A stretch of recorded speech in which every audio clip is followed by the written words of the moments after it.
Kentucky Derby 150 is in the rearview mirror, and we turn our attention to Preakness Week as Mystic Dan looks to continue his road on the Triple Crown running in the Preakness Stakes. We have a big scratch. We have a new guest here on Doubling Down. I always like to get new voices onto the show. First, let's hear a word from the game of Silks.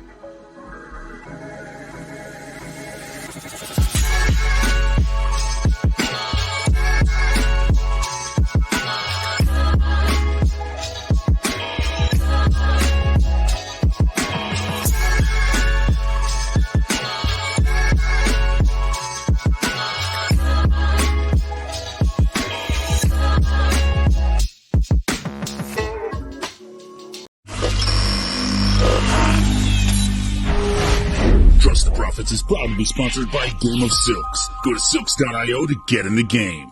Real ownership, real races, real rewards.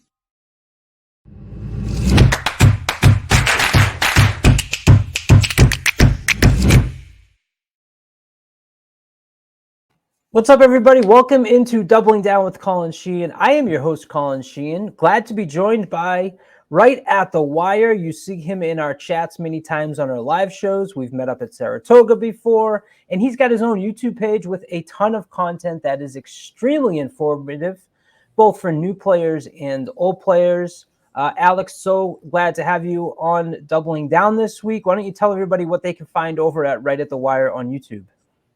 Well, thank you, Colin, and it is a pleasure to be here, of course. I've watched it from the inception, so nice to be aboard. I really ashamed of myself. I had to yell at you to make you put me on, but nonetheless. That's all it takes. Anyway, needless to say, I love the Profits. Right at the Wire is what I would suggest about it is I have tried to put more of an educational aspect to it. I like to impart some things from my many years of handicapping that perhaps newer players aren't aware of. And so when I kind of do it from an academic perspective a lot of times when we break down races, incorporate little things that I've been using for years. For instance, for the Triple Crown, pace study is something that I got into quite a while ago, and I've always found it to be extremely helpful. The Brohammer method, which is an offshoot of the Sarton method, just little things like that.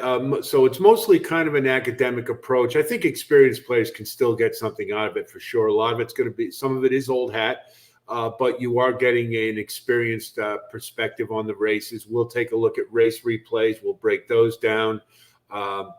Generally, what we try to do is focus on, the bigger stakes races, of course, and the sequences that we all like to play.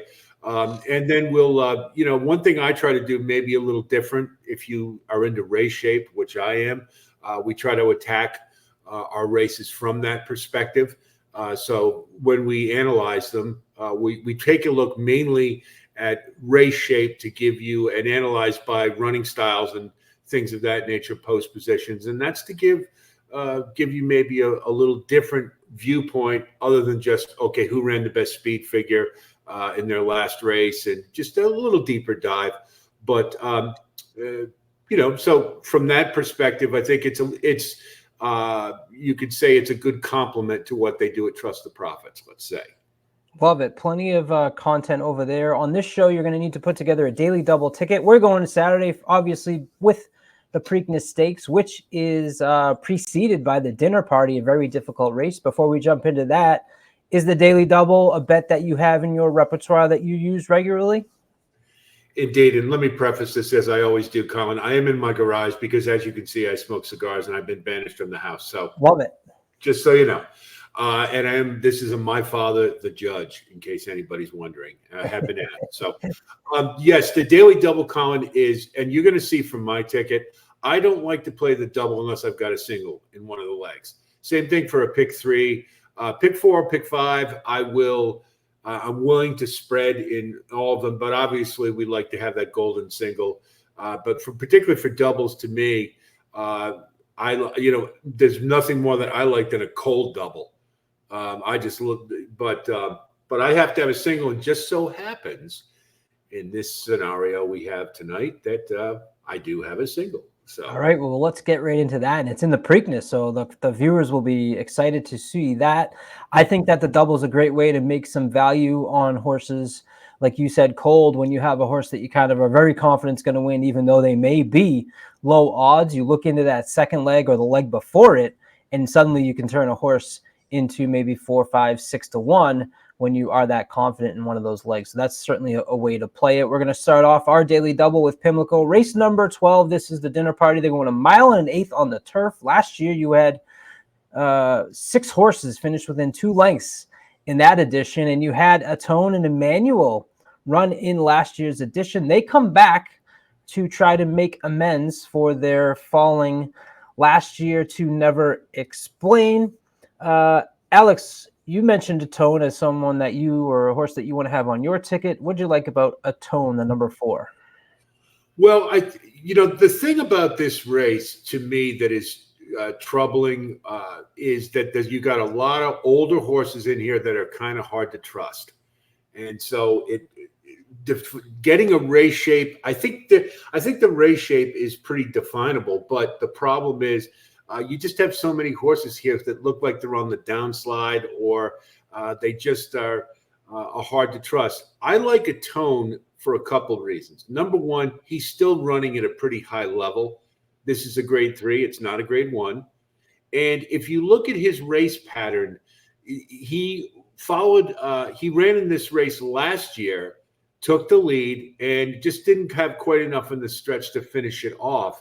But if you look at this race shape, there isn't Helms Deep is really the only confirmed front runner.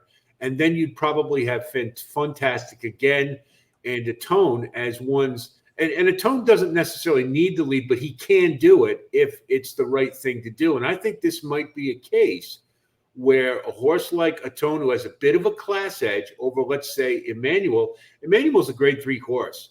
So this is a very good fit for him, but Atone is a grade 1 horse.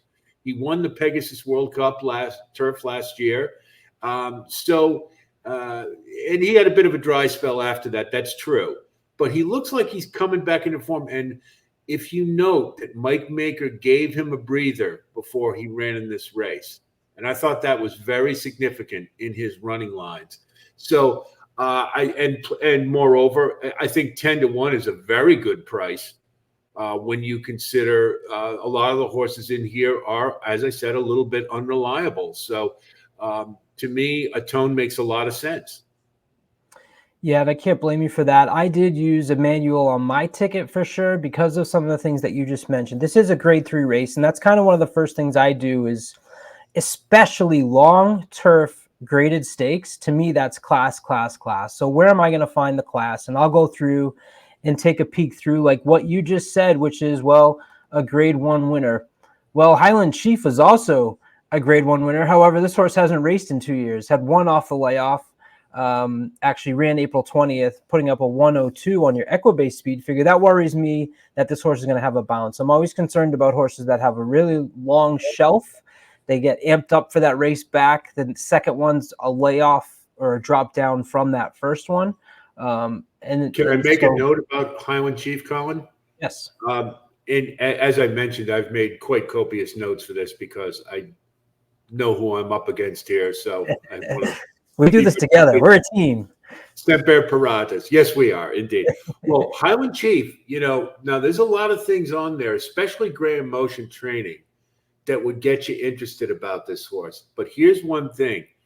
Graham Motion is 0 for 5, second off the layoff in this spot on this circuit. And he does play the Mid-Atlantic circuit, Delaware, Laurel, Pimlico.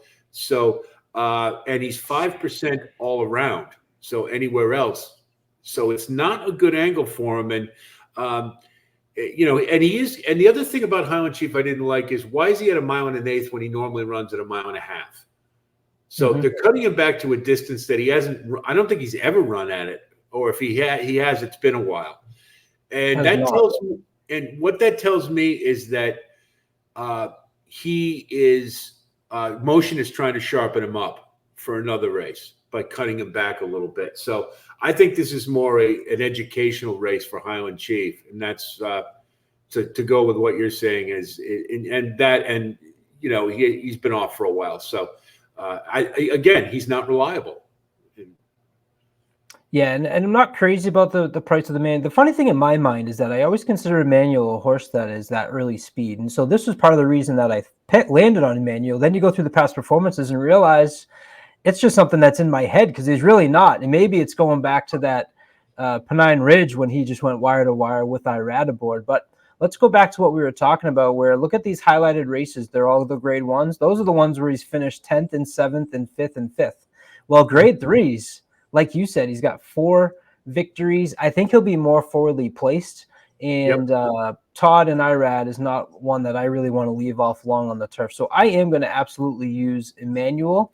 And I'm also going to use the 7 Adamo for a very possibly similar angle, which is the fact that the class that you're getting here with Chad and Pratt aboard, look at all these grade ones. And what I do on my Equibase past performances is highlight races that the purse was more or equal to today. So I can very quickly scroll through and go, look at all these races that are actually highlighted, meaning that those races were of better class. Obviously, it concerns me the horse doesn't win, but I think that the class break here for Adamo is the reason that I've included Chad on my ticket for sure.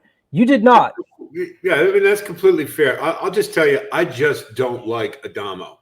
Yeah. I just don't like him as a horse. To me, he just runs around the track. For some reason, Chad Brown, as good a trainer as he is, has not been able to find the sweet spot for this one. Maybe dropping him to a grade 3 will help. And I know it's sacrilege on a big stakes day not to include Chad Browns on turf, but there's just not a lot to like about this horse. And I just have a hard time believing that all of a sudden he's going to find salvation, or he's just going to have an epiphany and decide, oh yeah, I'm supposed to be in a race to win it. He just turns me off. But believe me, looking at him, I wanted to mention something about Emmanuel, if you don't mind. Obviously, as soon as I see grade 3 in Emmanuel, it's a fit.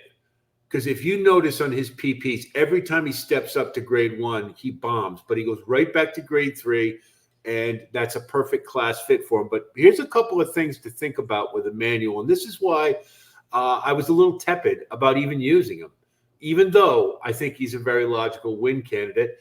And, he's going to be a short price. He'll be the favorite, should be. But Todd Pletcher is 0 for 8, third off the layoff in this scenario.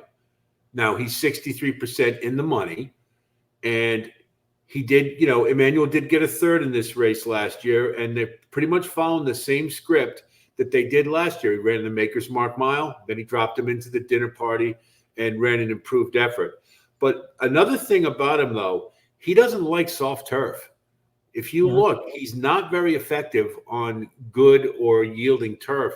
And I think we're going to have some rain on Saturday. So that makes me, so I see that and I immediately go, we've got to find some value here. And again, the reliability angle with most of the horses in here, I'm looking for new blood and I'm looking for prices. That's, yes, Atone is not new blood, but he looks, he's got the pattern like he's ready to run a nice race. And that was part of the exact example, or part of the exact reason I continued to use Adamo was when I went over to the true value on Adamo 9-2 on morning line of 8-1. I thought that maybe there was some value there. He's also a horse, as you mentioned, that there's not going to be some early speed, who at least on Race Lens and both on what they foresee as the race turning out to, and here on what they have as the pace early, they have Adamo on top as well. So that was the two reasons that I also included Adamo there. My top pick actually in this race, though, is going to be the number 3, Biliknikov. This is a horse who I think is absolutely interesting here. He ships in. That's obviously a concern for Phil D'Amato, but Phil D'Amato actually shipped in Beerman Can last year in the turf sprint on Preakness Day and had a victory in that race. I think that the added distance is also a positive for a horse here who is always finishing well. And so I think that the added distance is going to be advantageous for a horse who maybe's wanted a little bit longer races, in some of these races where he's losing by a length or 3/4 of a length at a mile. And so I'm sorry. I think that's fair. And I have to point out something before I say what I'm about to say is my mother was a teacher, so pronunciation is a huge thing. It's Balnikov. Oh. And I've heard, and I know why you say it, because I've heard other people call him Bolitnikov. No, he is not the stickum-laden receiver of the Raiders in the 70s. Yeah. It's Balnikov. Okay. It was a hockey name that I think popped right into my head from up here, right? Oh, yeah, definitely. Well, the thing about Balnikov I like is he's the lone closer on paper. You always have to like that scenario. And if you do look, when we talk about race shape, there's a lot of horses who like to be up and near the pace. And that's it would be difficult for a horse to get on the engine and just walk because there is a lot of stalkers. But you know what? This also could be a race where, again, about reliability, where a lot of them may back off and let somebody go to the lead. And that's why I kind of was gearing towards a tone.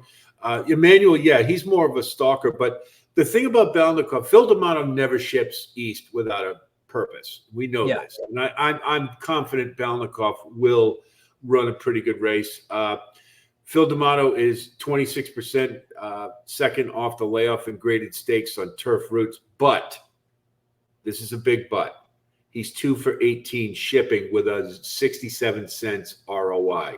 So unless he's the chalk, and I think class is a little bit of a question mark too. I mean, okay, now granted, I know you look at it and go, well, he's running in all these graded stakes, but he's running in California. Yeah. And their turf division is just notoriously subpar. So that's a big question mark for me. I think this is a field he can run with. I do. And I think that's it makes perfect sense for me. And I'm using him without a doubt. I just kind of like others a little better. And I think I have a feeling because it's Phil D'Amato, his price is going to be a little short too. But I think, yes, I absolutely could use him. And I could certainly see him winning this race. Yep. So I go 3, 7, 10. That's all I'm going to use in this leg. You also use 2 on the outside here. Why don't you talk about the 11 and the 12? Well, Eons is for the price. He's a potential bomb in here. I think he'll drift up from 20 to 1. I certainly hope he will. The thing about Eons, he's 2 for 3 in the money at Pimlico, and he's 4 for 7 at the distance. So that's appealing to me. He's good second off the layoff, and he had a career high in the Japan Turf Cup in September at Laurel. The last, I think he just watching it, I think he just needed it, and he likes it soft. So there's some things to like, and particularly more than anything else. Again, I hate to be a broken record, but the reliability of this field, I want a price. So why not throw him in there on your double? Because if it does come in, and then if I get my single in the Preakness, we're looking at a nice one. So why not? Fantastic again. The biggest appeal to me is he's a new shooter per se. That he's 4. And he hasn't run a lot on turf. Now, I don't like Wesley Ward generally in routes. And I think the reason is mainly because he trains his horses to gun out of the gate for those turf sprints so he can send them to Ascot. And I think his training, in my opinion, and I don't know, is geared towards sprints. So I generally don't like his horses in routes. But Fantastic, again, has shown some back class. He's got Johnny V aboard, and Wesley Ward is 45% in the money with him in his last 20. However, I broke that down a little bit more. He's only 1 for 6 on turf and 0 for 1 in route. So it's not the greatest angle. And this is, again, deep diving with the formulator. You find this out. And I'm sure Racelines has something to say about it too. And I'm very anxious to hear what you say about it. The post sucks. The 12 hole here, especially when you consider you've got all the early runners, but is it conceivable he could get out to the lead? I think so. And I think if he does, he's awful dangerous. So that's what my appeal with him. Yeah, the Dam is actually very successful with turf routes. 8 starts, 3 wins, plus 79 ROI. So certainly some positive when you dig into the stats there for the Fantastic. Again, let's move on to the marquee race event for Saturday. It is your 149th Preakness Stakes. Look at the Game of Silks purse, $21,340. My heart goes out to Alpha Racing. I know there's a lot of people behind his purchase of Muth, so it's unfortunate that Muth doesn't make it. As someone that unlocked, I know the feeling and the pain, although it's even more so for you having the week of the Preakness can only be as painful. Let's start with there, Alex. Was Muth a horse that you would have used, or would you have had a different single, or would you have singled had he been in the race? Absolutely. He was towering over this field, in my opinion. And Okay. the main appeal, more than anything else, fresh legs. You just can't get past that. I mean, he was just poised and ready to run. If you remember the Preakness from last year, that was the big thing with National Treasure. You know, he was coming in fresh. And Mage, look what happened to him. You know, he just following up the Derby. When they gear horses up to the Derby, that's, you know, there's a natural, I think, a denouement after the climax of the Derby. And you bring in a horse of Moose quality, fresh. I mean, you have to pick him as the best horse. Plus, race shape wise, I think being up on the engine is exactly where you want to be. And so, yes, he would have been my pick. In lieu of Moose scratching, I settled on Tuscan Gold. And Chad Brown loves the Preakness. We've seen him do it. Blazing Sevens last year, not the greatest horse, but he ran his eyes out chasing National Treasure down the stretch. Cloud Computing, he loves to put horses in the Preakness. What he does is when he sees a horse like Tuscan Gold run a really solid Louisiana Derby in only his third start, he's seen enough, and he goes, okay, now I can point him. He doesn't have enough points to get in the Derby, but I can point him to the Preakness. And I think that's the strategy we're going with here. And I think this horse has tremendous upside. He looks awful good to me. My only concern I might have is he was a little far back in the Louisiana Derby. However, he looks to me like the kind of horse, the more he runs, the more he'll turn into your traditional stalker just off the pace. And I think that's probably where he'll be in this race. So he should be tactically in very good position when you consider some of the other stalkers in this race, like Just Steel, Mystic Dan. Where are they coming from? They're coming from the Derby. And I think there's a natural letdown. Just Steel and Mystic Dan, I think, will run okay. Just Steel has that zigzag pattern, but I just got a feeling he's just a hair below where he needs to be to win the Preakness. So to me, without Moose in there, I think Tuscan Gold is absolutely the one you have to go with. Very good. I used 3 in here. I had a hard time. I am going to use Mystic Dan because although I understand and agree with what you're saying with the Derby, I also feel that the horses are primed for the Kentucky Derby. That's the race that they're focused on, and they're coming into that race in top condition. Correct. To me, it's hard to believe. You know, there obviously is the demand of the Derby, but to be in top condition only 2 weeks ago, I don't know that there's that huge of a fall off that you might expect. And I think about all the horses who won the Derby when came back in the Preakness and had much better performances than we probably expected from them, right? Like someone like Mind That Bird is kind of the one that jumps right into my head. I'm also focused on the fact that from an Equibase speed figure standpoint, which I've started to put more stock into as I've looked at them, this horse has 4 triple-digit Equibase, at least 100. You go through the rest of this field, there's not many that can say that. Mugatu hasn't hit 100. Uncle Heavy has not hit 100. Catching Freedom did hit a 107 in the Kentucky Derby, and I'll get back to Catching Freedom in a second. Mute's obviously out. Seize the Gray hasn't hit 100. Just Steel has won at 112. My concern about Just Steel is actually what you said about the Derby. I think this horse has just been racing so much that he might be the one that I feel like probably needs a little bit of a break. And Oh, I that agree. I agree that is completely. But his pattern does indicate that he's ready for a good race.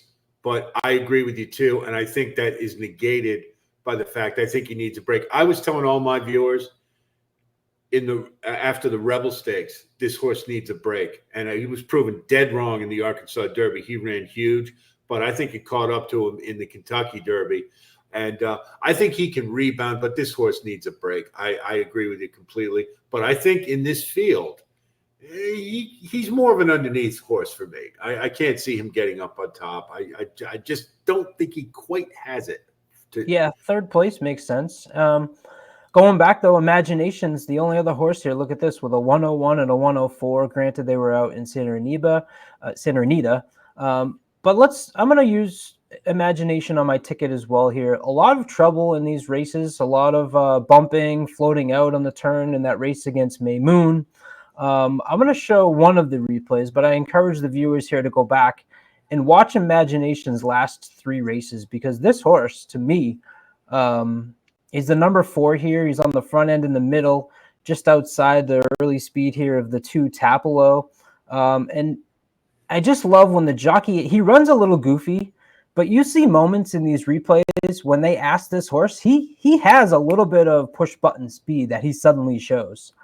And he's going to show it, I believe it is in this race right here when the jockey asks, he goes. Now, the question which Jessica has brought up and you brought up prior to getting onto the show is in the stretch run and getting to the finish line first. And does he have a little bit of what Jessica calls, I'm out here to kind of run with my friends and not necessarily want to beat them? And I think you called it a little maturity. Right there is where the jockey asks, and he's going to come up alongside. Sure. But you know what? If you don't mind, I'll just throw this in. Remember Fort Bragg last year? Yep. Kind of the same thing. Mentally very immature. Plenty of talent. This horse can run. There's no doubt about it. And you know what? He may be getting it. Bob Baffert has been on record as saying, I'm really starting to figure him out now. So that's dangerous. This is a grinding effort right here. Grinding. Yeah. And then he just kind of doesn't get there at the end. And in a race where Mute's out, I tweeted I was kind of disappointed because I was hoping to play the other Baffert, maybe thinking that they were going to sleep on him, right? And everyone would focus on Muth, and I could get a nice price on Imagination. Baffert's going to take money in this spot, so that's obviously a negative for me. Morning line 6-1, I think, was a little short too, but I think that this horse has a great shot being somewhat of an early presence on the front end and coming in fresh, as you had mentioned, fresh legs. Not one that I want to leave off of my ticket. And I am also going to use Catching Freedom. I think Catching Freedom had a really sneaky, great Kentucky Derby, and Stronghold kind of just got in the way of him and with his run in the stretch. And Stronghold's going backwards, and Catching Freedom took a little bit of that, but I think he actually came back and kicked on even after that, finishing 4th in the race. I think that he hasn't regressed yet in his speed figures. 85, 88, 97, 96, which you can call a coupled, adds in the 98, then takes another step up to the 107. I think that we didn't think he would be showing up in this spot, and he is. I think Catching Freedom has some left in the tank, and with a clean trip, he's going to be a closer here that I don't want to skip out on. What was your concerns with Catching Freedom? Those are all valid points, and I've grown to love Catching Freedom. I loved him in the Derby, and I don't think it was sneaky. I thought he ran a very good race. I thought he was a little unlucky, but I thought he ran an excellent race. Now, I think it's an extremely good sign that Brad Cox is putting him in the Preakness. Here's my issue with Catching Freedom that now. This is a different year, but go back to Angel of Empire last year, a horse I also loved with the exact same connections. And he ran a very good Derby, and he got 3rd. But what they did with him in the Belmont is they brought him more forwardly placed. Now, the reason I like Catching Freedom in the Derby was I knew they were going to run him more forwardly placed than being just a dead closer. And that, to me, is usually a sign of a horse getting better. But there is a point sometimes where when they try to engage them a little earlier in the race and they're more forward, like Red Route 1, for instance, was another one. It doesn't work. and it saps that closing kick that makes them so devastating.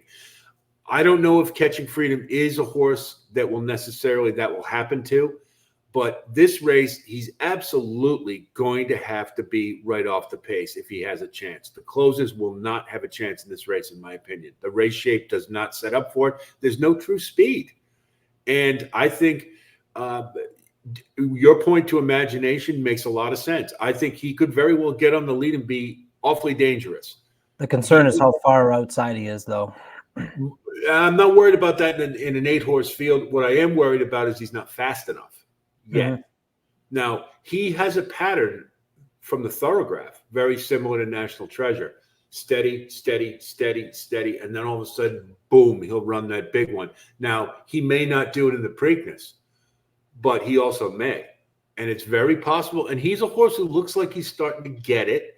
And so you can't deny the Bob Baffert effect. So he's very dangerous as well. To me, this is the race you just have to plant your flag. And that's what I'm doing. I'm planting my flag with Tuscan Gold. He looks to me the most logical.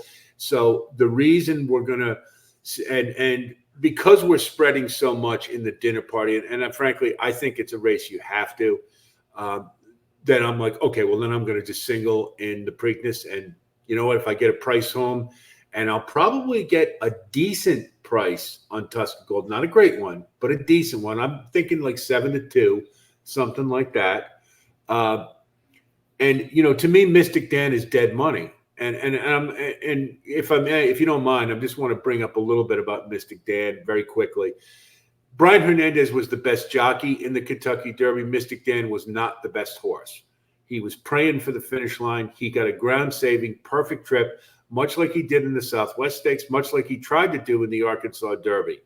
I think it's conditional. And yes, he does have speed. There's no doubt about it. But I'd love to see him running at 1-turn miles with that speed as opposed to 2 turns. And again, coming off the Derby, and I think he's running a little bit out of his element at 1.25 miles. So I think there's a little edge that's going to be lost. And that's why I don't like Mystic Dan. I think he can get into the money. I think he makes some very valid points about his speed. And I think speed. And if it's muddy too. Yeah. Well, to that as well. And you're right about that as well. But I think the rail bias when it's muddy was more to his advantage in the Southwest than the mud. However, I don't want to go on and on, but Mystic Dan is just, he's a tricky horse to me. And to me, you either go all in with him or you just throw him out. And so I threw him out in the Derby, cost me, but I'm willing to do it more so in this race than in the Derby. Yeah, my ticket structure is terrible, I'll admit it. But I'm going to go 3, 7, 10 with the 3, 5, 9. It'll cost you $9. Right at the wire, it goes 3, 4, 9, 10, 11, 12. In the dinner party and singling, you're 8 in leg 2. It'll only cost you $6. Find his content over on YouTube. Give him a quick search. He's also in the chat on our live Thursday night shows. And on Friday, if you're watching this prior to Friday night, 8:30, we are going to have a live reveal of 2 horses in my Game of Silks syndicate, along with the co-founder of Game of Silks right here on the channel. Jessica is going to join and do an immediate pedigree analysis of the 2 horses we mint. And we will also talk with her about our final thoughts of Preakness. That is Friday night at 8:30, so check in to that as well. Alex, thank you so much for joining me. Good luck on Saturday. And everybody, good luck to all of you. Please like and subscribe.